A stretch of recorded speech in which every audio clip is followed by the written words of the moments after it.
Au nom de Dieu unique, Père, Fils et Saint-Esprit. Amen. Bonsoir, chers amis.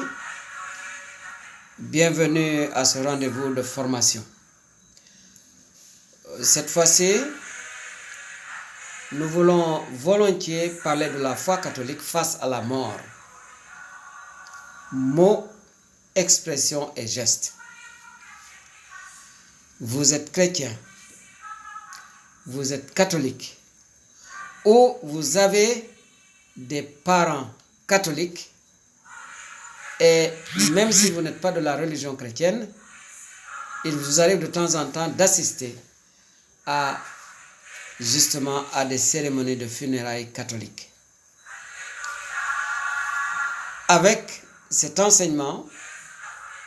nous cherchons à vous faire davantage saisir les gestes et les expressions qui sont utilisées. Autrement dit, quid de la foi catholique face à la mort. Il va sans dire qu'il s'agit ici de résumer, vraiment pour vous donner l'essentiel, pour vous comprendre ce qui se passe. Cette fois-ci, je vais tenter aussi de faire de petits morceaux d'enseignement dans lesquels je vais mélanger tour à tour justement le français, le sérère et le wolof pour vous permettre d'avoir le tout dans justement une playlist. Et quand vous y serez, selon la langue que vous comprenez, vous laissez courir et vous suivez la vidéo. Partons d'abord d'un constat. Certains mots et expressions sont contraires à la foi catholique sur la mort. Nous voulons donc relever quelques-unes de ces expressions avant même de venir sur justement l'enracinement et justement les expressions, ou plutôt les affirmations de la foi catholique face à la mort. Nous sommes donc ici à la lisière entre la sémantique,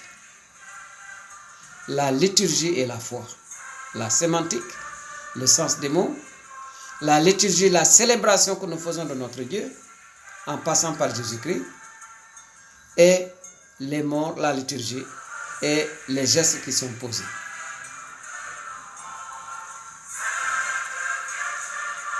Gem jeta yida fa nun hanne terefu ne ongim chrétien ongim catholique a gettina fa gonne tan fo ne geta fi'a ma fa gonne jigne hanne neke ka jigga bugma jemanu nun e jang akatin lengne fi te gurefna no atuba a serer fo a pafal a fe angan xeja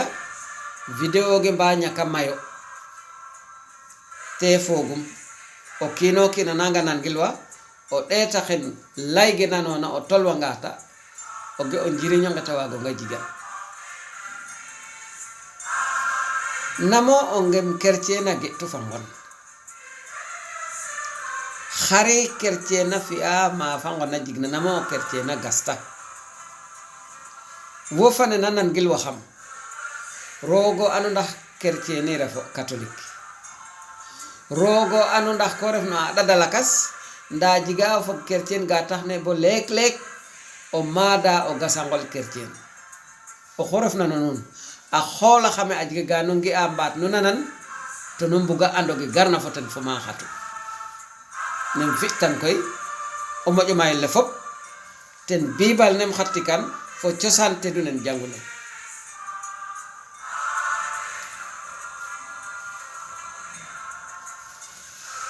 mane gannaaw ba ma leen nuyoo ku nekk ci turam ak santam boole ko ki yéene jàmm ji nga xamante ne mooy jóge ci sunu borom Yesu Krista dima dëkk ak yéen tey ci waxtaan woo xamante ne lu am solo la ngëm-ngëmu catholique nan la gise dee ak nan la gisee robe niiw tey ji nag pexe bu bees laa leen bëgg a indil dama daan faral su ma dee jàngale ma jël loo xamante ne lépp ci benn lakk walla koy def waaye tey jii dama ko bëgg a dagg ay sepp yu ndaw a ndaw bu ko defee ci benn njàngale mi ma mën cee boole nasaraan séeréer ak wolof lii lañuy def tey ba gis su ngeen ma mënee wax ni ngeen ko gisee doon na gën a baax nan la chrétien nan la catholique gise dee ak robe niiw ma waxati ko mën ngaa doon catholique wa ila nga am ay mbokku catholique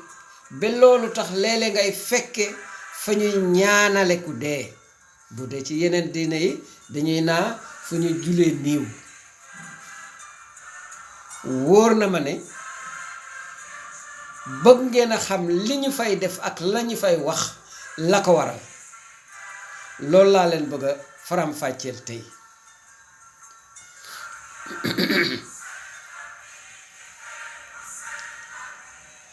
Prenons d'abord des expressions qui sont loin d'être catholiques. Malheureusement, les catholiques le disent, et parfois même, hélas, des responsables religieux. Une de ces expressions, c'est la dernière demeure. Nous conduisons un tel ou une telle à sa dernière demeure. Je suis désolé, mais ceci n'est pas catholique. Pourquoi? Eh bien, même si vous sous-entendez sa dernière demeure sur terre, il faut le dire, mais il ne faut pas le sous-entendre. En tout cas, l'expression uniquement conduire quelqu'un à sa dernière demeure n'est pas catholique. Pourtant, ce sont des usages, ça fait partie des usages courants. Pourquoi c'est contraire à la foi catholique? Déjà, dans le temps des Maccabées, imaginez en grande persécution, une famille, une maman est prise avec ses 7 fils. Le roi veut les obliger à enfreindre leurs règles religieuses. Ils refusent, au nom de leur foi. Le roi va les torturer. Quand il va arriver au deuxième fils, voici ce qu'il dit. Au moment de rendre le dernier soupir, il dit à ses bourreaux, à son bourreau, le commanditaire, justement, de la tuerie dans le feu. Scélérat que tu es, scélérat que tu es. Eh oui, dit-il, tu nous exclus de cette vie présente. Mais le roi du monde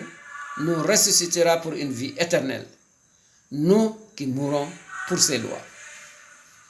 Ceci se trouve dans le livre des Maccabées, au chapitre 7, au verset 9. Autrement dit, ces gens-là avaient déjà la conviction que après la mort, il y a une autre mort, et mieux qu'ils ressusciteraient. Donc, là, je suis désolé, vous voyez déjà que la tombe n'est pas la dernière demeure. Prenons Ézéchiel, au chapitre 37, au verset 13. Vous saurez que je suis Yahvé lorsque j'ouvrirai vos tombeaux et que je vous ferai remonter de vos tombeaux mon peuple. Donc, la tombe n'est pas la dernière demeure. Venons au Nouveau Testament avec la bonne nouvelle de Jésus-Christ qui nous est contée par Saint Jean en son chapitre 11 au verset 25. Jésus lui dit, je suis la résurrection, qui croit en moi, même s'il meurt, vivra. Donc il ne va pas rester éternellement dans sa tombe. Vous avez reconnu là, eh bien, une affirmation de Jésus devant la mort de son ami Lazare.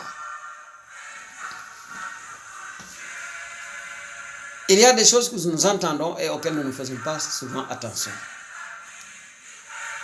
Réécoutons cette préface pour nos défunts. C'est la préface numéro 1 pour les défunts. Vraiment, Il est juste et bon pour ta gloire et notre salut de t'offrir notre action de grâce toujours et en tout lieu, Seigneur. Père très saint, Dieu éternel et tout-puissant,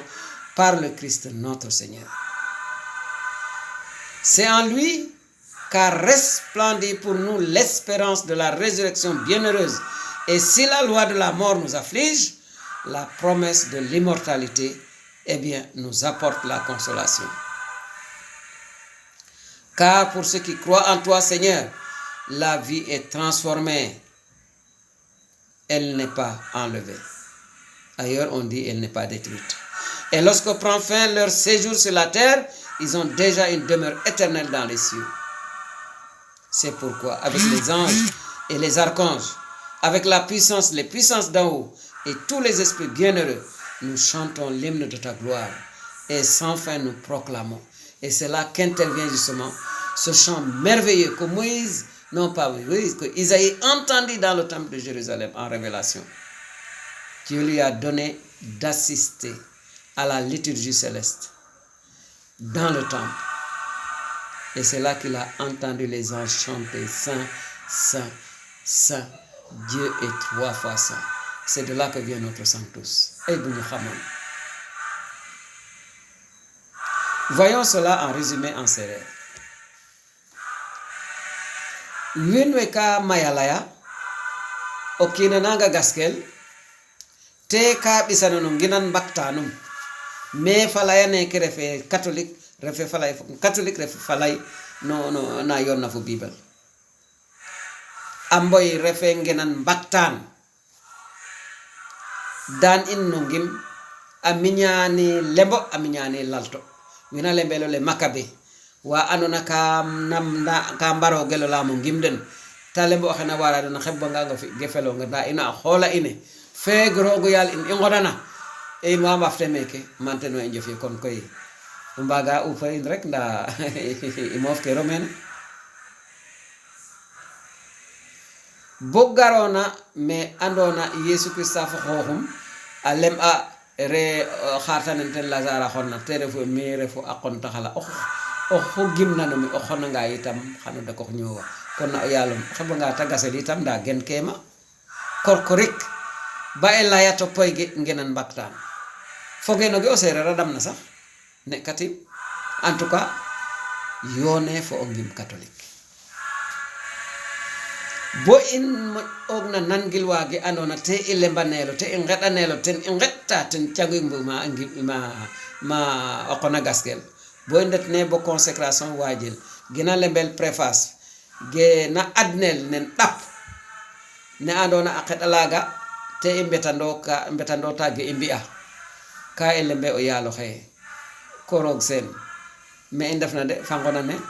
xalaw inde ameda nda yaakar ne be kono en ataxay go andoye fangon refe mu kan fop o xonna fag der fangona ne fa o ñowi yaqwer ka suptel kon koy rogo amboy refe ngenan baktan to en datange bo me andona te nalembel absut andona ala bexe ka gen wa al khata yalo kha batana khat la ma qadage khalla la khutna na chrétien fop tere fu mes ta xedo yalo khata yirmin no barke yesu christa fane xonna lam in ndax nuy lu xeygo e o labexe ay gama a refanga tolwanga ma a fadanga ma ka janga ciuray a ciuraya alaka o dalole nu mboge go ndax xobo bor mbaat xati xa caaxan xana tedlel pod neke ndax no andego gi garna fo geke ge etna telefone andona o retanga no Genèse 1 et 2 ka ilalel ma e rog geta jalna o kino tam fexte bo afi in tanan foten aji geta nanna foten geta fogna foten abindin no o tedelum afi in tajig mayuga tanan na foten Genèse 1 et 2 rogo e tedlokin te taxo o kina wara tedlel même a xonanga sax tamada cerge mbara tedlelo de ke gar ko be chrétien ke biede refe lakas de rogo fonku o kin bo a xonanga itam tamad na fonka te tax mbara i ñofan we nange ñofan wa ma ngaska o xon imbadon poyga asaba nga ola be ona gasa ajge yaqdala mayola anona win mayuno non yidlo xenno ola baxe kale mano atubabe depuis que le Christ a séjourné en terre la tombe est devenue un lieu de passage khatnara Yesu Christa gasena bo ajiga pe atadak no amboy khatnaraga amboy rafate o mukan acagan reka rafate o mukan acagandal ko garame pour waga fa fo pini lakas et en passage terre frère Pâques Pâques et passage te elegi lan la wax ni mané buñu dé robbi nit dañuy faral di dégg ñuy na ñu koy yobbu ci kërëm gu mujj yi baat anduñu ak ngëmu catholique sunu ngëm-ngëm jëlul bamel mu doon kër gu mujj buñu né won sax kër gu mujj ci adina waye nit ñi duñu egg fofu dañu na kër gu mujj rek li du sunu ngëm dañoo gëm ne nit ki buñ ko robé itam du fa dess bi abadan dina fa joge dem fenen yalla doon aljana nak mom lañuy ñaan way kon nañu bayéti di wax lo xamanteni andul ak sunu ngëm waaw waye nak adina ni muy waxe mën na dem bi siiw be nun buñu defulé attention buñu moytuulé dinañu riirandok adina bay wax lo xamanteni andul ak sunu ngëm ndax li ñepp koy wax on l'a compris à sa dernière demeure li du ngëmu catholique nañu gorgorlu di wax lo xamanteni mo and ak sunu ngëm gis nañu ci téré yu sel ca jamano nit ñi doon wax Makabe lolu yag na de ay téméré at boba Yesu Christa sunu borom ñewugul nit ñoo xamante dañ leen daan bundu xataal ndax seen ngëm ci sunu borom dembe di leen reuy benn jigéen ak juróom ñaari doomam ñu dal leena nar leena dugal ci safara rey leen dañuy dagat seen ciar ba ci yàgg ñu tabal leen ci safara si bi ñu ñëwee ci ñaareelu doom bi mu ne buur bi leen di reylu defalu la neex nit ku bon ki nga doon waaye nag def noo wóor ne yaa ngi nuy rey nii waaye nag ki nga xamante ne moom lañu gëm ba mu tax nga diñu rey saa yu ñuy dee rek dem fekki ko ci àjjana booba sunu borom Yesu Christ tax ñëwagul li ma leen di wax yépp mu ngi ci téere yi de Makabe 7:9 surat juróom-ñaar aaya juróom-ñeent sunu borom ñëw ne maa di dekki gi képp ku gëm ci man soo deyee sax di nga dekkiwaat kon nag waaye armelia mangaan la rek dañu fay manga de dañuy manga àddina fi mu mujjee manga nag fi ñu mujjee samp suñu mbaar mooy ci armel yi waaye nag foofu du dëkkukaay du kër gu mujj de dem na ba ci nee naa ko nañu xool di déglu bu baax a baax ñaan yi ñuy ñaan ci mees du ñu dee robb nit li ñuy wax préface muy ñaan wu xaw a gudd woo nga xamante ne moom la labe bi di jiital balaa ñoo soppi sarax si mu doon yaram ak deretu sunu borom Yesu Christa ci biir ñaan woowu wax naa ko ci tubaab sànq waaye ci biir ñaan woowu dañu naa dund yàquwul dafa soppeeku rek kon nag armeel yi waay duñu kër gu mujj waaye lii baaxoon na ñu fàttaliwaat ko waaw ndaxte lépp lu ñuy wax ak lépp lu ñuy def